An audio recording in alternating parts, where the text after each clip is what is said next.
Alors, comment ne pas culpabiliser? Eh bien, la culpabilité est souvent présente en nous quand on est parent, que ce soit de manière consciente, mais aussi de manière inconsciente.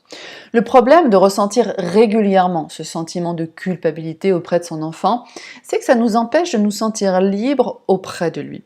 Et que ça nous empêche de nous sentir joyeux et bien dans notre tête, mais aussi dans tout notre corps.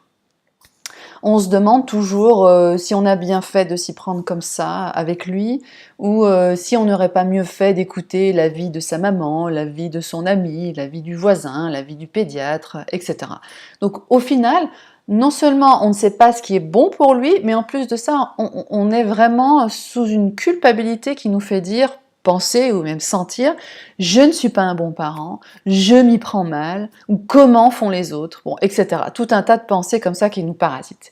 Le secret, c'est que les autres ne s'y prennent pas mieux que vous. Ils ont eux aussi leurs propres difficultés. Donc, je pense que c'est vraiment important d'arrêter de se comparer les uns aux autres en tant que parents. Ça, c'est vraiment la base.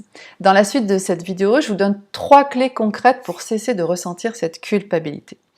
Tout d'abord, la première, c'est être à l'écoute des besoins de son enfant, afin de savoir vraiment ce qu'il souhaite, ce dont il a besoin, prioritairement.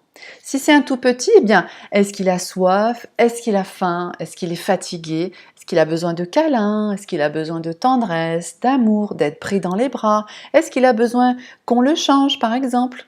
Si c'est un plus grand, eh bien, est-ce qu'il a besoin d'être écouté? Est-ce qu'il a besoin d'être considérer, tout simplement, ou bien de passer plus de temps avec vous, ou de se reposer aussi, ou bien de déposer ses difficultés qu'il a vécues à l'école ou avec ses autres frères et sœurs, etc. La deuxième clé importante, c'est être à l'écoute de vos propres besoins aussi en tant que parent. Est-ce que vous êtes trop fatigué pour résoudre un problème entre frères et sœurs, par exemple, pour trouver une solution, ou bien pour parler de la manière la plus bienveillante possible? Bon, voilà, soyez OK avec ça, en prenant le temps de sentir que vous êtes vraiment fatigué, par exemple, et que ce soir, eh bien, vous n'arriverez à rien. Ça, c'est la première étape. La deuxième étape, juste de le dire à votre enfant. Écoute, ce soir, je suis fatiguée par mon travail, j'ai besoin de repos, je ne pourrai pas t'aider, je ne pourrai pas résoudre ta difficulté, etc. Troisième étape, proposer un adulte relais, comme la maman ou le papa, s'il est plus disponible à ce moment-là. Et si ça n'est pas possible non plus, eh bien, proposez-lui un jeu pour le décentrer de sa difficulté du moment. Vous ne pouvez pas être partout disponible tout le temps et toujours pour votre enfant. Et tenir compte de vos besoins, c'est aussi tenir compte de ça.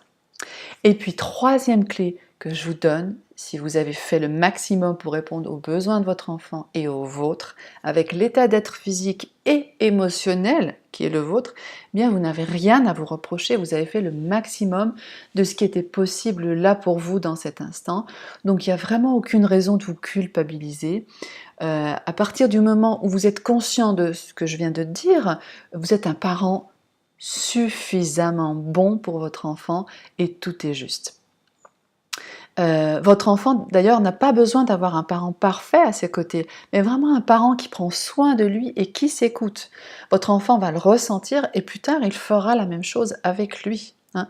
Donc, en résumé, 3 clés pour cesser de vous culpabiliser. La première, écoutez les besoins de vos enfants pour y répondre ou pas. Et ça, c'est la deuxième clé.